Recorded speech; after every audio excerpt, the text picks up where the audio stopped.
রয় কৃষ্ণাকে নিয়ে সোশ্যাল মিডিয়ায় করা হলো বড় দাবি। পুরনো ক্লাবেই থেকে যেতে পারেন ফিজির তারকা ফুটবলার।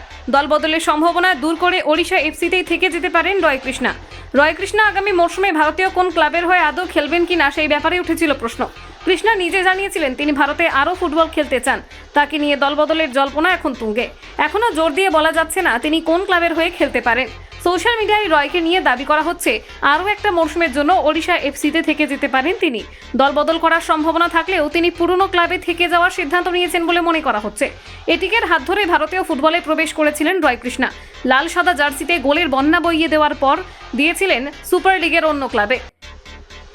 খেলেছেন বেঙ্গালুরু এফসি, ওড়িশা এফসির হয়ে। কৃষ্ণা নিজেও কলকাতার কথা ভোলেননি। এমনটাও প্রশ্ন উঠেছিল কৃষ্ণা কলকাতার কোনো ক্লাবে ফিরবেন কিনা, কিন্তু দাবি যদি সত্যি হয় তাহলে তার কলকাতায় ফেরার সম্ভাবনা আপাতত থাকছে না। এক সাক্ষাৎকারে ভারতে কাটানোর সময় সম্পর্কে খোলাখুলি আলোচনা করেছেন রয় কৃষ্ণা। তিনি জানিয়েছেন ভারতের সঙ্গে তার নারীর টান ছিলই, তাই সে সময় এটিকের প্রস্তাব পাওয়ার পর আর না করতে পারেননি।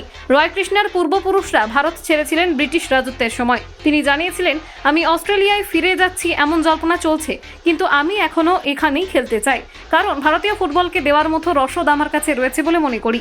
কলকাতা 24/7.in।